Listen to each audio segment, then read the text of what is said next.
Hey, everybody. Greetings out there. Good to see you this morning. How is everybody doing? It is Friday the 13th, December 2024. How about that? That's always fun, isn't it? Might actually have some special guests in the chat room today, so keep a lookout for that. Hopefully sound quality is good today. I played around a little bit with my sound settings, so y'all keep me informed. I'm always trying to sharpen the edge of this here show, make it as useful as possible. So I want to make sure that everything comes through. So you guys keep me informed. I appreciate all your feedback, and I appreciate everybody showing up this morning. I'm starting to see everybody jump in here. We've already got Wayne's Real World. We've already got Carrie Chase, and we've already got, let's see here, Luke J just jumped in. Who else is in the chat this morning? Oh, we've got, I can't forget my friend Bishan. Oh, White Hat Sheepdog, better known as. We've also got Sound is Good. I like that. Thank you, Q. And thank you for joining us this morning. Marcus. We've got Branded Maverick. I like that name. Amadou Ba. I like that name. Lots of cool people in here. Swims with Sharks. I like that. Lots of excellent folks showing up this morning. What's up, everyone? Chris Whitlock is also in the house. Like I said, I might have a couple of special guests running around in the chat room. Just remember, if you want to make sure that I see something, I'm following the chat as we go. If you want me to see it, make sure you @ my name. So @ Daniel Lowry, and then it should pop up when you hit the @ symbol and like a first few letters. Make sure, because it makes my name show up in red and I can see, oh, you want to ask me a question. You want to make sure I see your comments. So I'll try to remind that. Wayne will also be helping moderate. He's a good dude, a friend of the channel, always has been, always will be. So good morning, everyone. And as he says, make sure to hit that like button if you like what you see. And just the engagement, right? That's what we're here to do. We're here to engage. But first things first, we got to get the old liquid courage, or whatever you want to call this, if it's courage or not. @check Chris Young. And look who's in there. Wes Bryan in the chat room. Good morning, Wesley. I'm glad you could be. Oh, look at that. Isn't that sweet? I'm going to get a tall pour. Oh, too many bubbles. Will it go over? Will I spill it all over this electrical equipment? I hope not. That would be bad. It's a little foamy. I foamed it up too much. I don't like leaving any in the can. It's my own personal OCD. If I can make it to the brim, I will. And yeah, there it is. All right, good stuff there. Get rid of that. No longer necessary. I'm gonna need to knock the top off of it because it's a little. I don't think I'll be able to shove the top on.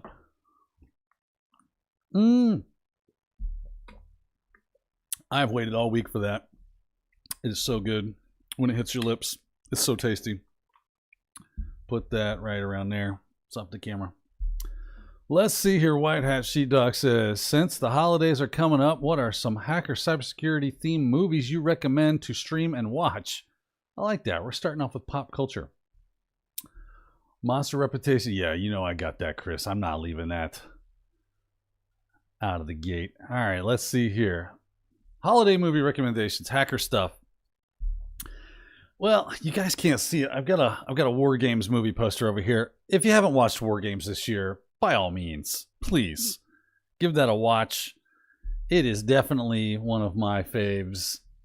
And yeah, I used to watch Back to the Future a lot. Not that it's necessary. I mean, I guess they hacked time if you want to go that way.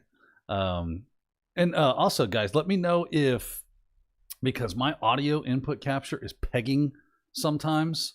I'm more in the yellow. Hopefully the output, it's not distorting or anything like that. Again, still trying to work with this thing. I want to make sure I give you guys the best quality audio that I possibly can. So just let me know if it pegs or, distorts or does anything weird. There's a couple of YouTube options that I can mess around with in OBS. There's some different types of connections you can make with YouTube. So I'm starting to learn more about that. I'm thinking about getting one of those Elgato capture cards, or maybe go with an ATEM Mini. J Fox says sound is good. Excellent. Sound great. Thank you, Swims with Sharks. Doc Brown was a hacker for sure. Absolutely. So I kind of put Back to the Future. Do you like how I just segue from, you got to keep up with this guy. I move from one thread to the other seamlessly, and you got to pay attention or you'll lose what the heck we're talking about, right? So definitely, I like Back to the Future. I like war games. That's something I usually watch around this time of year. Helps if I open the lid. Wes is throwing, because Wes knows me. Wes knows me. Not necessarily hacker movies, but definitely great holiday films, such as Die Hard, Lethal Weapon, Gremlins. One of my personal faves, First Blood. I know, that's weird, but it is. Go watch it. Go watch it and tell me it's not a Christmas flick, because there's Christmas stuff everywhere. It's all Christmas stuff. Wes Price has lots of squirrel moments. Yes, yes. Again, I'm so glad Wes is joining me this morning. Wes, in the chat, will we have another special guest in the chat room? Do you know? Can you confirm? If not, it's cool. We're happy to have you, that's for sure. But I know there was a possibility of another special chat room guest. Yes, you'll definitely have to go watch First Blood, Justin. It is... I don't think anybody actually dies in that movie. No, I'm sorry, that's not true. There's one guy that definitely dies, the dude that falls out of the helicopter. He is dead. But I don't think anybody else kicks the can in that flick. Yes, thank you, Glenn. Oh, Glenn Sibley in the house. What's up, Glenn? I love First Blood. It is one of my favorite movies. We're all special. That's no doubt. I know he maims a few people, but I think he only accidentally kills one. Which is the dude that's trying to kill him from the helicopter with the rifle. And then everybody else, he just hurts them real bad. That's in the first movie. Fun fact, if you didn't know this, but it is based off of a novel written by an English professor who had a lot of Vietnam vets coming in on the GI Bill to get a degree or taking his class for X, Y, or Z reasons. And yeah, it was his sitting with them and eating with them and having them tell their stories to him and talk about how they were being treated when they came home. And he turned that into, can you bring me the gun of Rambo? Nice reference. Don't think I don't know a Lord of War reference when I hear one, because I do. I know it, I love it, and I approve it. So, definitely a great film.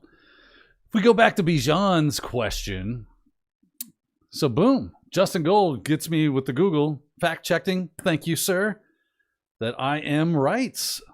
Google says only one kill.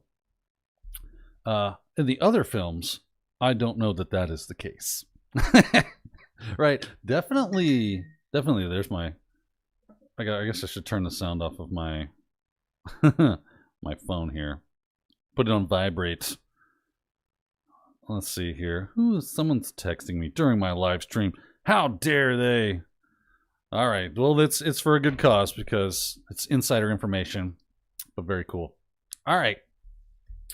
So I just watched Lord of War the other day. Great flick. A very interesting movie. You know, just the politics of it and how it all works with gun running.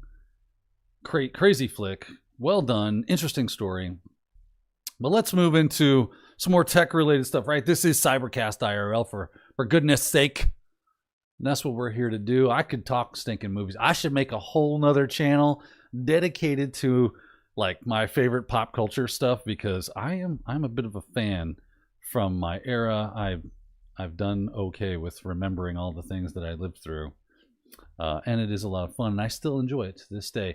But back to Bijan, right? I'm not going to look at the chat right now. War games, Back to the Future. I mean, Sneakers is always a good one for a good run. You know what else I like? I like the Manhattan Project. That's a really fun one. Another one from the 80s. John Lithgow. There was a couple other people in that flick that you'll probably recognize, but it's definitely the hacker mindset. You can definitely see how this kid breaks into this nuclear facility and how he outthinks the security system using social engineering by way of his girlfriend, distractions, using low-tech things to outwit high-tech security. It was very interesting. You should definitely check that out if you haven't seen it. It's called The Manhattan Project. Man, good stuff. Good stuff. All right, let's see here. That said, let's see here. I'm just going to look through the chat a little bit. Hello, Guitar. Hello, Pac-Man. Hello. Yes, Divine. Dream Divine. Who else is in here? We got Kimberly Can Fix It has showed up. Where's Joseph? Yeah, is Joseph in here? We got, there's Luke Canfield. Who else has showed up since last I looked? Space Tacos, what's up? Oh, I love Glenn coming up with the kills for each Rambo movie. First Rambo, 1. Second Rambo, 75. Third Rambo, 115. Fourth Rambo, only 46. He's cutting back, you know? He's realized, you know, maybe I've gone overboard. I gotta push down a little bit on the going crazy. There he is, Casually Joseph showing up. What is up, my bro? All right, I do have a couple of things that we can talk about today. One of them, let's go here. This is an interesting, let me make sure I'm on the, hello. There we go. This is going to blind you a little bit. So be warned. I ran into this article, the Lightcast Quarterly Security Talent Report. Because I was, you know, a lot of you are really interested in work in the cybersecurity field. And this report is kind of breaks down where we're at. Well, I don't know how accurate it is, but it seemed like they did some work. They could just be throwing numbers on a wall, as far as I know. But it says it's a report and it's on the internet. So how am I to, argue with them? So 225,200 cybersecurity workers are needed, it says. And I bet a lot of you are out there going, well, I want a job. I put out a bazillion resumes. I ain't getting jack. What's going on? You know, that is the conundrum. That seems to be the paradox in which we live in today's society. Thank you, Divine, Dream Divine. I'm glad you like my choice of shows. I got to keep an eye on things over here. Yeah. Anyway, go back to this. So we've got this paradox, right? We got 225,200 cybersecurity workers needed, and then they give us this breakdown. 85% of cybersecurity jobs can be filled with our existing cybersecurity workforce. That leaves 15% of the open jobs. I guess boils down to that 225,000 that are needed. It says 7% of cybersecurity workers were hired directly after completing their education. So if you're coming from I would assume that means from a degree background, right? You've done a degree program, you've graduated, and you stepped right into a job right after that. 7% is what this says. That if you came out of a degree program, that is the odds of you getting into a job right now, or the statistical probability is 7%. Now, we have talent surplus of 12%. I think this is probably the most interesting number on here, because it says for jobs requiring under 2 years experience. So what this means is that if you take the talent pool of people that have under 2 years experience, there are 12% more people than jobs. And that's not good for people that are looking for jobs, right? Because that means that the market is a little high and a little flooded with people. If I'm getting this correct, obviously, if I'm, please, I'm not a mathematician. Anyone that knows me knows how poor I am at math. So please feel free to chime in.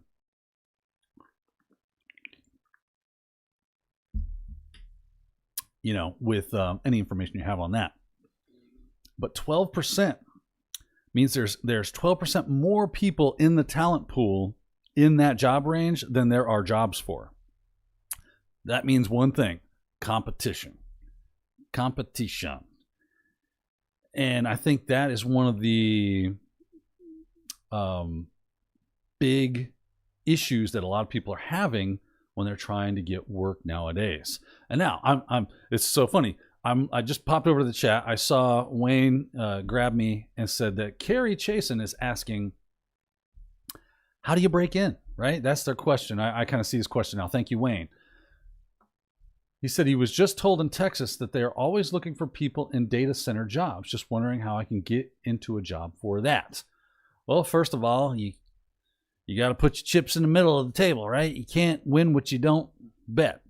So nothing ventured, nothing gained. You have to throw something in the middle. You have to apply for those jobs. Now, that said, I'm going to give you a couple of tips that I've picked up on the way. I absolutely recommend that you go check out Banjo Crashland, which is a guy named Jason. And Jason, I can never remember his last name. He always, Blanchard, coming back to me. Jason Blanchard. He is Banjo Crashland. He does a live stream called Job Hunt Like a Hacker. And he is very helpful at helping everyone on making sure they're doing all the right things and giving you some tips and tricks on getting into your first cyber role or another cyber role. Okay. So thank you, Casually Joe, because I see you chopped in there with Jason's last name. For whatever reason, it was just escaping me. I've known the guy for years, and it was like, welcome to Live Things, where your brain goes, I'm going to have some fun today, where you will not remember simple facts that you know normally. Enjoy. There you go, kids. But yeah, he's really good. Go check that out. It's very good stuff. But a couple of tips and tricks when it comes to getting into, you definitely have to take a look at the job post. So look at those data centers that are hiring, figure out what it is that they're really focused on. And usually that comes by way of the job post. Excuse me. Look at that job post, see what technologies they're most concerned with, because that's why they put it in the job post. And then make sure that your resume fits that as much as humanly possible. Okay? Look at those things and make sure your resume is tailor-made for that job. Don't lie. Don't embellish. Just put the things that fit and make sure that they are first and foremost. Other things you can do is you got to try to kind of set yourself above the pack, stand out from the crowd. And that's just for any job in general, right? Welcome to getting old. It is fun. It is. Yes, it is. Kimberly can fix it. Says, welcome to getting old, Daniel. Yeah. It's. I don't recommend. 1 star would not recommend. I guess it beats the alternative, doesn't it? It's like, man, youth is wasted on the young. I wish I had all the skills and knowledge I have now. That's why I guess why we make a bunch of movies where, father and son switch places and now he's young again, or you go back in time. All that stuff. That is a dream come true, to go back and be young again with all the wealth of knowledge you've accumulated over your years. But there you go. Yeah. You got to do things to stand up in the crowd. Obviously, everybody's starting to pick up on the fact that you do things like have a good GitHub repo, have a blog or YouTube, right? Doing all those things. But I would say some of the things you can do to even stand out from the standouts now is to find a niche, pick something. And I've been saying this since we started CyberCast IRL. Pick something like cloud or Kubernetes, ICS, SCADA stuff, OT systems, development, where you have mad skills, with a specific programming language or something to that effect. Building useful tools, that kind of thing. That's what's going to help you stand out from the standouts. And it starts to show who you are and your personality. And of course, last but not least, you got to network. You got to, we say it's networking. It's really building relationships. That's, I think, a better way of putting it. You have to build relationships with people. A lot of us that are in this chat right now, I just see FedEx popped in there. Luke Canfield, Casually Joseph, Kimberly Can Fix It, Justin Gold, like all these, you guys, We are building relationships with each other as we continue to interact through the different channels. And through that, when I hear about something that I think, oh, I'm like, you know who would be great for that? Casually Joseph or Justin Gold or Wayne. You know, it's like that would be great. It is through the relationships, how I know you, how you know me. Find some people that you really click with and build those relationships. Reach out. And sometimes that happens really quickly, and sometimes that happens over time. Who was it? His name was Jake. He built this tool called, what was that thing called? Locksmith. He works for, and I just met him, so forgive me, Jake, if I'm not remembering. Halbert, something like that. Halbert is his last name. We connected on LinkedIn. I guess I should go to LinkedIn. Let me go to LinkedIn here. Let me find his name so I don't butcher this. But we were hanging out in a live stream Wednesday. Yes, he did a anti-siphon live stream. And let me get into this right here.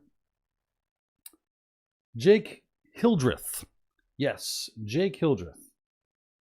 Super cool dude. I mean, I feel like I just hit it off with that dude immediately.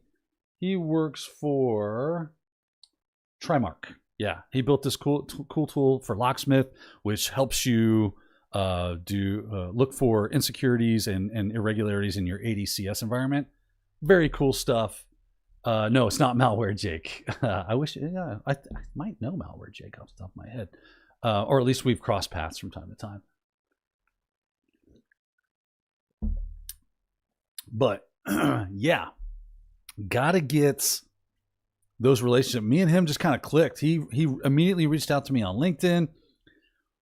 We're just kind of cut from the same cloth kind of thing, you know, birds of a feather idea. And super cool dude. I'm going to definitely continue to interact with him as much as I can. Me and Mike Saunders, right? I met Mike Saunders at a con. He was giving a talk. It was on something I was very interested in, and I thought he had some really awesome ideas. And I started up a conversation with him after his talk was over. I asked questions at the Q&A section of his talk. And it's funny, like, I always find it odd when people just sit there and I know you have a question. I know you have a question. And you're just like, well, it's a dumb question. You know, I can Google it. Yeah, you can Google it, but you're here. You're at the con. Raise your hand. Ask the question, you know? And that you never know what that could spark, what relationship you could begin at that moment in time. I was in the Dallas airport, right? And this guy walks over to me. He goes, "You're Daniel Lowry." I go, "Oh, yeah." He's like, "I know you from IT Pro TV. I know you from your YouTube. I know you from back when we did TechNado." Cool. His name was Sumanil, but we called him Neil. Super great guy. And he was giving a talk at Hackenfest. We just happened to hit in the same. We had the same plane. We gave him a ride out to Deadwood. It was a lot of fun. He was fun to hang out with. These are our relationships. These are the ways that you really get yourself ahead. Building relationships, also known as networking, right? It's cool to reach out and have a bunch of connections in LinkedIn. There's nothing wrong with that. But make sure that you're finding those people that you really like, their content and what they're doing. And you've got to be doing that as well so that other people can connect with you that are similarly interesting, right? So that they like what you do and you like what they do. It's like, oh, we're interested in the same kind of stuff.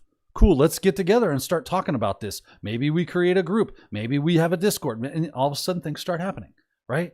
And the more you do, the more it can grow. So that's going to be number one thing that you can do, I think. Networking, building relationships. Let me jump into the chat here. Take a look, see if I've missed much. Let's see here. I love reading all you guys' funny little threads that you get through. Wes Bryan's having a good time today. I'm so glad he joined us. Let's see here. Looking at, oh yeah, someone said Parent Trap with the switching bodies with your children or vice versa. Any other questions? Okay, well, here's one from FedEx. Besides Orlando and keep crossing paths all day and hanging out. Right. FedEx and I bumped into each other at Besides Orlando, and we just kept bumping into each other all day. It was fun. We would hang out, we would crack jokes, and we're building a relationship with each other. That has now grown outside of just the digital realm, right? Thanks for always replying through LinkedIn, Victor Rosa. You're welcome. I do my best. I might take a minute to get back to you, just because I do get a lot of DMs. I had 2 posts this week, and it was, I try to be very engaged with people that are engaged with me. So I do my best. If I've missed you, I'm so sorry. It's not intentional. I definitely want to, because I think that you guys have just as much interesting stuff to say as I ever did. So I want to hear from you. I want to hear your thoughts. I want to hear your questions, because your questions might make me go, I never thought of that. That's a good question. So again, might take me a hot minute to get back. I might get back immediately because you just happened to catch me online. So very cool. Let's see here. Glenn Sibley says, and who I met in real life at a B-Sides. Definitely check out B-Sides. B-Sides are the best for interacting with other smaller groups. Love them. Preach, brother. Couldn't agree more. Great stuff. Great stuff. I love a good B-Sides. I have thoroughly enjoyed hitting up B-Sides. I'm going to try to make every Florida B-Sides that I can possibly get myself to. So if you're in the Florida area or you're willing to travel, and there is a Florida B-Sides, there's a good possibility you're going to see this guy there. I'd love to meet you. I'd love to shake your hand. I'd love to talk war stories and stuff from the trenches, answer questions, whatever. Let's see what else is going on in the chat. Thank you, Real Bill. But I appreciate the support. I'm sure Wes does as well. They signed up for a TCM annual plan and Wild West Hacking Fest Mile High. I will see you there. Can't support anyone who doesn't support. Oh, I appreciate you, brother. The Real Bilbo. Right? Am I reading that right? My eyes aren't what they used to be. Again, getting old as hell, kids. Don't. It is not fun. I have totally noticed a downtick in my visual ability. It wasn't great to begin with, and it's like, oh, here's the thing. Recently started trying to take better care of myself because I have become, 260 pounds of chewed bubblegum, and that is probably not conducive for a healthy lifestyle. So, which is why this is the first monster I've had all week. Started working out again, eating right. I feel so much better, right? Already. It's only been a week. Already feeling much better. Sore as all get out. But please take care of yourselves, kids. Like, you only go around the sun so many times, and it's the quality of those days you do get to do it that I saw my dad. Oddly enough, today was would have been my late father's birthday. So happy birthday, Papa. But he did not take care of himself. And I watched how that affected him as he got into his 80s. And yeah, it wasn't good. And if you don't take care of yourself, you'll wish you had one day. And what you do today ain't going to affect you probably until about 10 years from now. So just because you're getting away with it now, don't mean it's not gonna snatch you one day. So please take care of yourself, eat well. Obviously, go to the doctor, get checkups, do all the things that isn't fun and is kind of uncomfortable. But man, me and White Hat Sheepdog actually had this conversation. He brought it up even, and I told him I wasn't a great role model when it came to how you should eat or take care of yourself. Get plenty of sleep, drink lots of water, do all those healthy things. I'm not consult your doctor to see if healthy living is right for you. I think it should be. Oh, that's cool. Me and Glenn's dads had the same birthday. That's insane. I think you can have a burger and fries. It's when you subsist on burgers and fries. And mostly fries. Like, I love carbs, man. I'm a carb addict. That's a weird way of saying it, but it's fun. An addict. I love pasta and French fries, anything, bread. You name. I am a sucker for that stuff. My wife has got me into sugary things. I used to be very sugary. Didn't have much of a sweet tooth, but now I'm like, oh, we have cake. Say bye. Oh, pie showed up. Say goodbye, pie. So I got to get back to it. And then I had this whole shoulder. You probably see me rub my shoulder from time to time. I still have issues with my shoulder. I've already had a shoulder surgery a few months ago. Man, it's been rough, but I ain't gonna let it stop me. I'm sick of it. I am motivated, kids.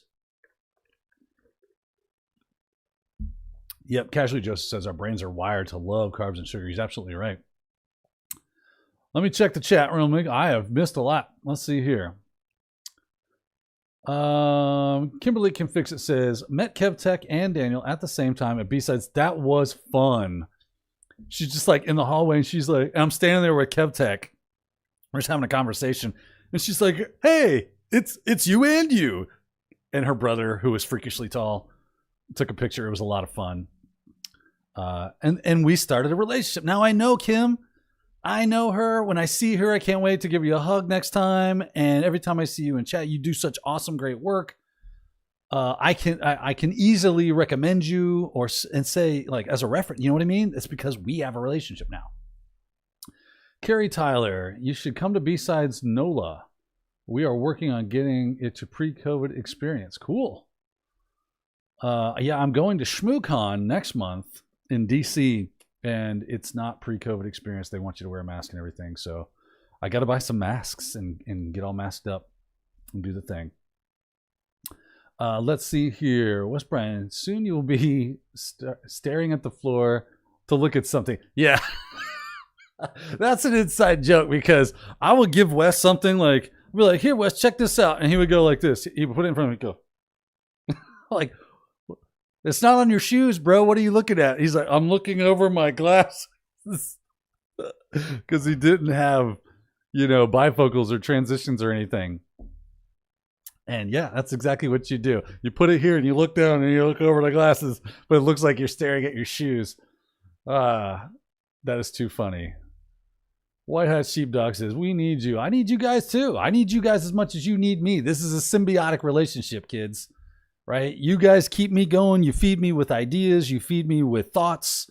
So, and then I just spend all my days pondering them. What could we do with that? How would that look? How does that go? Hey, that's a good idea. Oh, you know what I could do? I could build it to it. That's how this process tends to work with me. Let's see here. Luke Canfield says, I really need to stop with the 2 cans of Monster Day. Yeah, it's no bueno. I don't want to throw any shade on Monster. Much love to it is just sweet ambrosia, right? But in moderation. I think that is the key, right? In moderation. Baby steps. Marcus, thank you. Yes, you are absolutely right. Baby steps in the hallway. Baby steps into the elevator, right? Baby steps. For those of you that get that reference, I'll see who jumps in. Oh, Glenn, you said something the other day and it didn't hit me. You you mentioned me in LinkedIn on something about it being cold enough in Southtown to put on a sweater. Were you talking about that old Rankin Bass? That's it, Rankin Bass. Christmas Without Santa Claus, The Year Without Santa Claus, or something like that. Was that old stop motion thing? Wasn't the town that was like super hot called Southtown? Was that what you were talking about? Answer in the chat if you would. I appreciate it. Oh, Casually Joseph says, don't blame yourself. Sometimes when things get busy, self-care can slip past you. It is super easy. You got to take care, but you're taking care of this too. You got to be sharp. This stuff ain't easy to keep learning. You're constantly having to learn. You're constantly having to study. Keeping your mind and body sharp is going to help you be on top of that game. It's going to help you get to those power sessions. You got to make sure you're taking breaks at a regular interval. You got to make sure that you're drinking your water, you're going to the bathroom, and then don't stay up. Don't do like 4 nights a week of up till or past midnight doing a try hack me room, right? Give it a break. Step away from it. Come back the next day. It ain't going anywhere. I know, I understand. Trust me that for us, it is digital crack. And we're like, must continue, brain won't shut off. Right. I totally get that. Find some way to like gear yourself down for the night, get enough sleep. It will be better for you in the long run. Trust me. Let's keep going. Glenn, somebody too many. That's when he talked about her dad saying the same thing. FedEx says, Patrick will hunt you down if you rent hacking that bot. Yeah, he will. He is a good example of someone who takes care of themselves physically and is super on top of his game. There it is. Wayne's World. What about Bob? That's right. Good job, buddy. Baby steps. Baby steps can do anything. Wes, you crazy kook. All right, let's see here. Now, another subject I had for us to talk about. I did a LinkedIn post yesterday. Was that the last thing I wanted to talk about when it comes to this whole report thing? I think so. We talked about the whole supply and demand and how that can make it difficult for us. But I made a post yesterday on LinkedIn. So I've been sitting digitally, remotely, in John Strand's Pay What You Can anti-siphon course. What's it called? Active. I wrote it down. Oh, I think it's no, I don't have it. It's called like active countermeasures or active defense, countermeasures and active defense, cyber defense. It's something to that effect. I forget the name of it off the top of my head, but it was super good. A, John is an amazing teacher. B, he's an amazing teacher because he's very good at speaking. He knows his subject matter really well. He has a lot of experience and knowledge that he can bring into the conversation. So he is definitely the top 10% of the top 10% when it comes to cyber instructors. I would highly recommend, thank you, Active Defense and Cyber Deception. That was the class. I'm horrible with memorizing names and stuff like that. Thank you, Brett. And I'm sitting through this thing and I'm just watching him do his thing. A lot of stuff that he was talking about I already know, but I like watching other instructors because you always pick up something, even if it's something you think or that you actually do know. You're always going to pick up something.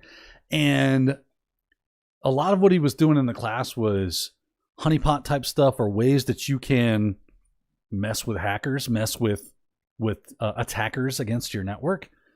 And one of the things he did was he very quickly, with a simple like 5-line bash script, created a script that basically he opened a port with Netcat. This is what the script does. It opens a port with Netcat. And then whenever somebody connects to that port, which it shouldn't, no one should be connecting to it, right?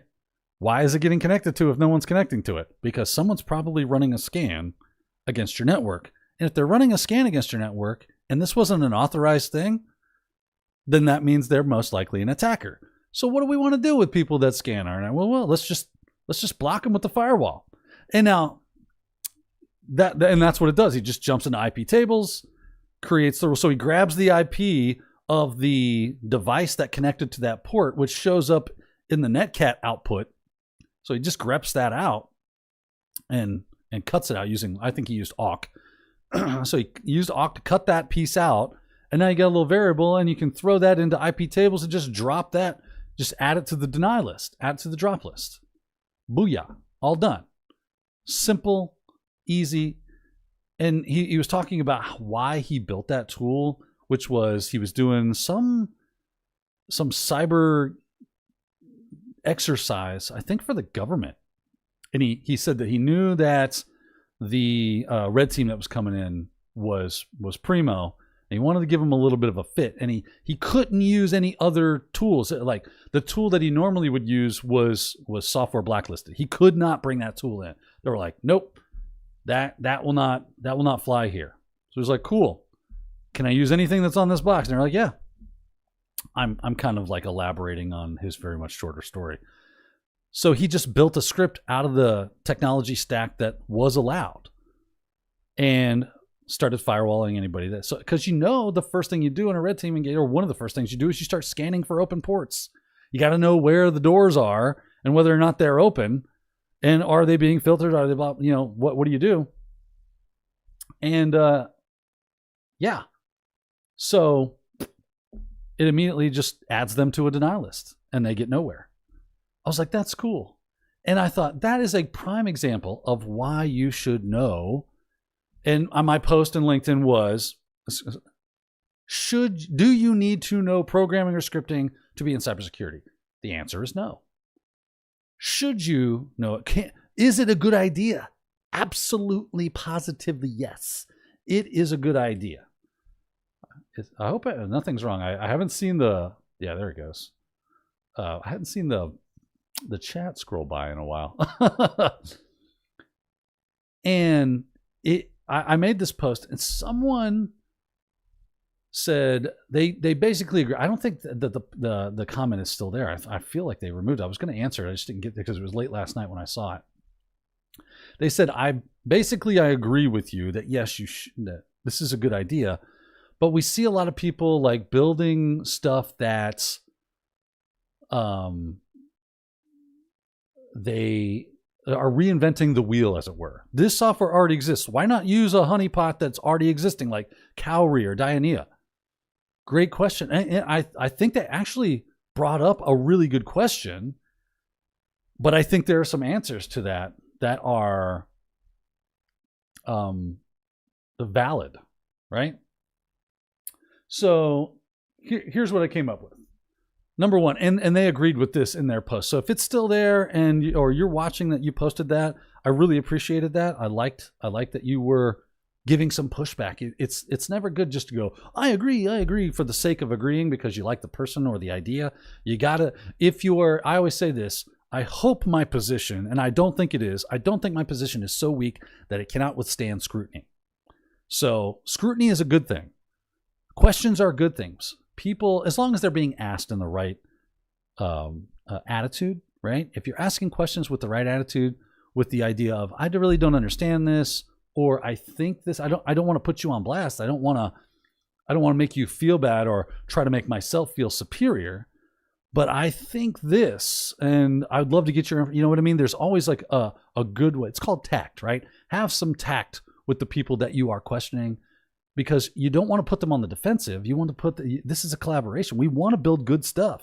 We want to have the right ideas. So having someone kick back to you is never, it's not necessarily a bad thing. Let me put it that way. Right? Yes, Wayne's Real World puts it out there. Exactly. We all need to be challenged, but in a good way, right? Not just because, yeah, I think you're stupid and you're totally dumb. That's such a bad idea. Or, actually, here's the thing. This is a dumb idea, and here's why. That is wrong. This person did not do that, thank goodness. So, back to what I was saying. And they agreed with it, is a learning experience. Just because you're reinventing the wheel does exist, but you do need to learn things, and having projects that you maybe have some familiarity with is going to be helpful, because you kind of know how it should work. Maybe not know how to make it work, but you know what the end product should kind of look like. And that's going to be helpful for you. So as far as a learning experience goes, it is phenomenal.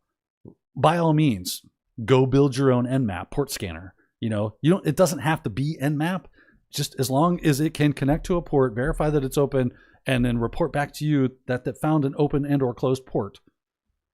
That's a great thing. You're going to learn so much about networking, network sockets, the technology stack that you're using to make that work, right? And that brings us to our next point on why learning programming or scripting is going to be a good idea for you, is that you understand the technologies that you're working with so much better. What's going on under the hood, right? If you don't know how TCP works, you're going to have a hard time with what goes on when you're making those connections, right?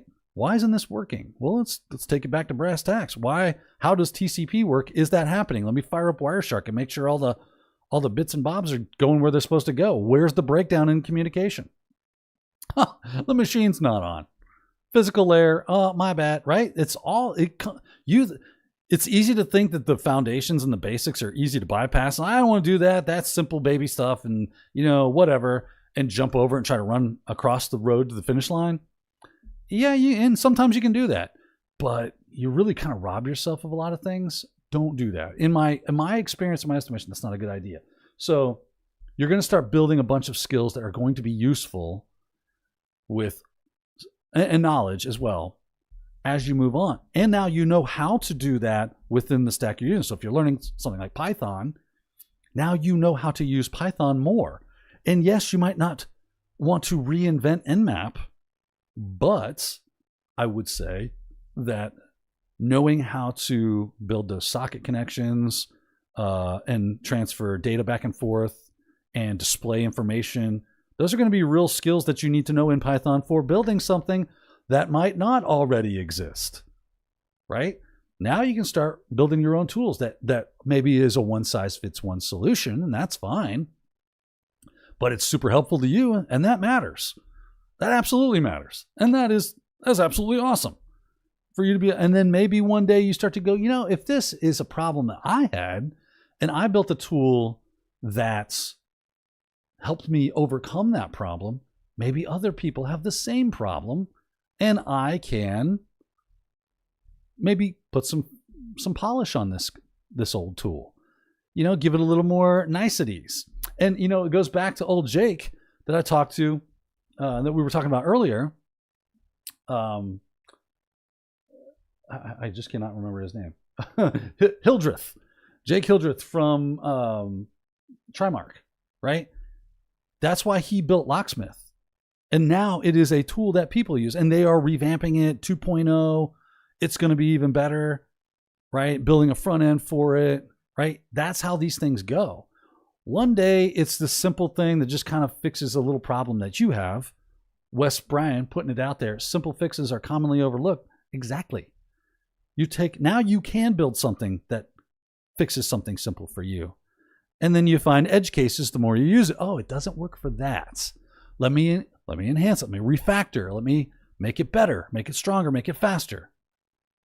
And then it continues to grow and become more useful, right? That's how things progress. So eventually you might be building tools that are just for you, but could possibly and very probably become the tool that everyone uses. And then someone goes, well, that tool already exists, right? Because that's the tool. You built it. But it all started with something simple. Maybe you don't like the way Nmap works. And maybe, here's a fun one, much to John's example in his class. He was not able to use the tools that are already built and mature. What if, right? He said there was a friend of his that was having an audit that was being done, and they did not have, he did not want to get destroyed because they weren't standing up enough, security things. And the red team is going to come in, or the pen testing team is going to come in. He's just like, I just want to do something. He's like, try this script. Booyah. Helped him out a lot because he didn't already have authorization and the money to go out and buy some mature tool. It was not approved. It did not go through change management and do all, like, there's a lot of red tape and bureaucracy a lot of times in getting things installed into your environments. So can I use the stuff that we already have? Sure, go crazy. And now he shows value to something like that, and he can go out and purchase because he's been given the budget from a proof of concept from something simple that he wrote, right? See, there's always weird little edge cases. And so I think that the poster, I wish I had screenshotted it. And I think they removed their comment, which I wish they hadn't done. Hopefully I just overlooked it. That yes, why not just use something that's already out there? Why reinvent the wheel? When you can, you absolutely should. But if you are learning, you need to be doing these things, right? We got about 10 minutes left. So yeah, you absolutely should reinvent the wheel for learning purposes and so that you can do something if the wheel is not available. What if there's no wheel? What if you open the boot, as they say over in the UK, and there's no spare in there. What do you do? Do you know, are there other things that you could use as a wheel? This is the hacker mindset. That's how it works. All right. Well, I don't have a wheel available. What do I have available to me that I could possibly use? How could I rig this so that I know this is not the way it's supposed to work, but will it do and get me to where I want to go until I can use the thing that I want to use? That's what it's all about. All right, chat's been blowing up, so let me jump in there. Oh man, lots of stuff here.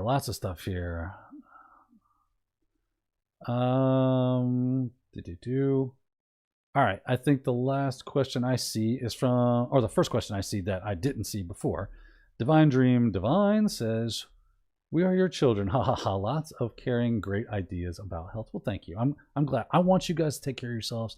I want you to live long, healthy, fun, enjoyable lives that are worth living, right? Until your last day. I want you to just be like, when you went to bed that night, you were like, man, that was a good day.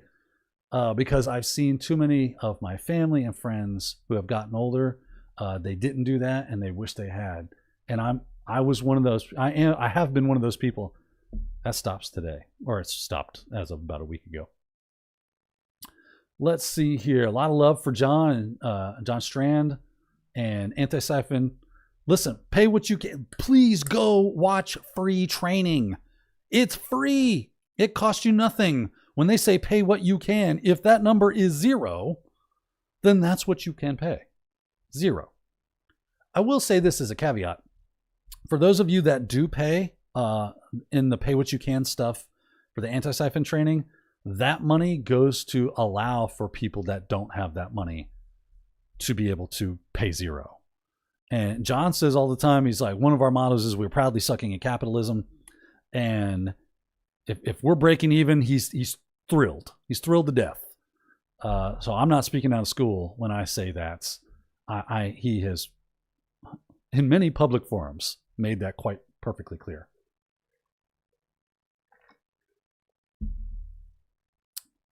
Chris Whitlock says, one topic I have is, what are your thoughts on passwordless in Password Manager versus hardware, pro or con? I tend to go with, I like password managers, especially the browser-based ones, because then you can log in anywhere. You have all your passwords. I understand the con to that where, what if your account gets deleted, or if you get your master password, you lost all your, ways to get that.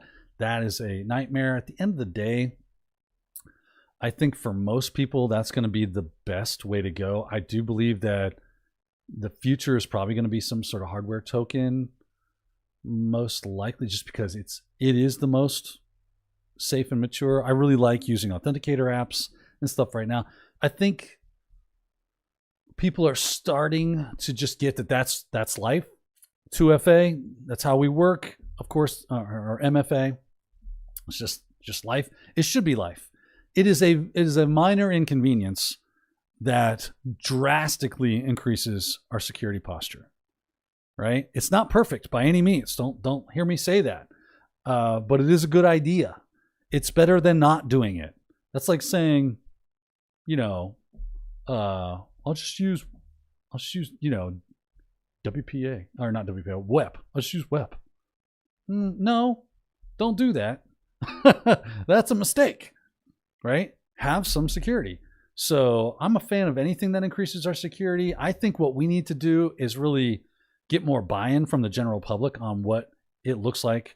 Like in this day and age, you can no longer just go, I'm just a regular person. That in my estimation has ceased to exist. Everybody is a target. So that being the case, we have to do everything we can to inform and educate and get buy-in. If the average Joe and Jane out there are bought into the fact that security is priority, they're going to have no problem with, or they're going to have less of a problem with getting into doing more secure things and having a minor inconvenience for stuff if we can get that buy-in from them. I understand the boomer generation is a tough nut to crack when it comes to those things. And then, of course, Gen Z and Gen Alpha, I don't know what their take is. I don't have a lot of connection with that generation yet as far as what they think about, is it so much of an annoyance that they would rather just shut everything off and just log into things, and convenience factor is it's like inertia. It's hard to overcome. People love convenience. So it's still going to be a problem for a while, but yeah. Wes says, listen to this part. He has been telling me this for the last 3 to 4 years, telling you from experience on the training and industry certifications that programming is something that is becoming very important, whether it's cybersecurity, SDN, automation. That list is growing. This is Wes, ladies and gentlemen. Say hi. Wes is smart. Be like Wes. Tech Ricky says, what are a couple of projects you recommend to challenge yourself with script writing? So, yeah, if you want to do some more advanced stuff, obviously, you're going to want to jump into something like Python. And that's just a good skill to have all around. It's closer to a proper programming language than things like, don't get me wrong, you can do a lot of stuff with both PowerShell and Bash. I'm not hating on those. It's just Python, and that's why most people recommend it. Python seems to be, one of the best jack of all trades kind of thing, right? It'll teach you. It's not too difficult to get into. I know for people that have never touched programming or scripting before, they would look at a Python script and go, what is this? But trust me, for the most part, it is very simple. It's more simplistic than other things like C, right? And other compiled languages. Now, there's some pretty good compiled languages out there. I like Go. I need to start looking into Rust. It seems to be the future if you want to do that. But yeah, just go Python right now. It works on just about every environment imaginable. And so you get ubiquity through it. And you're going to love it. It's going to be great. It's easy to script stuff with. You can compile it if you need to make a compiled exe. You can totally do that. I think it's called Py-to-exe is a tool that will do that. And then as far as projects go, build a port scanner, right? Build a chat server, something that will receive and send and receive data and display it with a client and a server. I did that in my GitHub repo. I did that. And I actually turned it into basically a type of implant that I've used in CTFs and stuff like that, where other things were blacklisted, but Python was there. So I was like, cool, here comes my Python. And it was called PyCat. I just called PyCat. So it was kind of like Netcat, where it could talk and you could send and receive. And then I also made it to where I could give so PyCat has a server and a client portion to it. I would upload the server once I got the ability to either upload files or a foothold or whatever. Usually if I got like some sort of file upload, I would upload that, and then I could then, it would start. If I could get it to start, it then opens a port. I could send it a message like, hey, do an ls and send it back. And it would basically kind of like run commands and relay the output back to me. So that's the kind of stuff. Just look for, I think I also, did I start a list of, I know I did a LinkedIn post on this not too long ago. I want to say that I looked in my LinkedIn posts. Who asked me that, by the way? Was it Tech Ricky? Tech Ricky, reach out to me on LinkedIn. Send me a DM. I know I've got a list of really good projects for you to start with, and I will send that back to you. Yeah, there we go. Let's see here. Yeah, and Wes talking about NetBeards, simple fixes. We already mentioned that. Whoa. Look at my chat going crazy. I love it. Divine Dream says, you could make a book for cyber. I've thought about it. I'm not a book writer. I would need someone to ghostwrite it for me. Love my chat. You guys, we are, whoa, it is 10:59, right on the money. I'm going to tell you guys one thing, and I'm going to get through this. If I missed your questions today, I'm so sorry. Remember to @ me And Wayne is also watching the chat as well to try to help me make sure I'm getting at your questions. Thank you so much, Wayne, for your help. Thank you, everybody who's joined us today. I think what we've learned today, the big takeaway is got to stand out from the crowd. Do that by specializing in things that other people don't want to specialize in.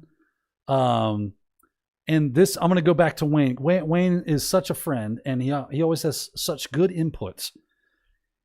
We were talking, and I was telling him, he that's what it was. He was talking to me about my post yesterday on LinkedIn, and he said, always pushing me to get out of my comfort zone, and that's why he follows me. And I said back to him, I came up with this right on my head. It just popped into my head. I said, the comfort zone is where passion and growth go to die, right? And that's exactly how it works. It's okay to take a seat on the bench for a minute when you've got your ass kicked and gather you've just been at it nonstop. We don't want you to burn out. But don't stay too long on that comfort bench. Don't stay too long in the comfort zone, because it will start to kill your passion. It will start to kill your growth. So if you are not constantly putting yourself outside of the comfort zone, pushing yourself, getting comfortable, being uncomfortable, it's going to dwindle down to an ember and maybe even die one day. So always push yourself, do something more, learn something new, find that thing you really don't like and go, you know what? YOLO, turn your hat backwards like Sylvester Stallone and over the top. Like a switch, I turn it on. And this is totally how you got to be. Go straight down the middle where the hard stuff is, and push yourself. And yeah, it might beat you. It might kick your tail, but you're going to come out of this. You're going to be better for the siege. You're going to come out stronger, fast. You're like, I'll go to another pop culture reference. You're going to be like Goku. Every time he got beat, he came back stronger. We are all just like Saiyans. You take a sensu bean, and once you revive, you are that much stronger. So you continue to wear weighted stuff, do harder things than you're comfortable with. Look for things that are just beyond your reach and go for it. Who cares if you fail? It's a learning experience. Take as much free training as you can, man. There's lots of great stuff on the internet. Sorry. Got a little tickle right there. So that said, thanks everyone for joining me today. I appreciate everyone and all your input, all your feedback. Continue to reach out to me. I love hearing from you all. And with that, I bid you a fond farewell. And until next time, keep hacking.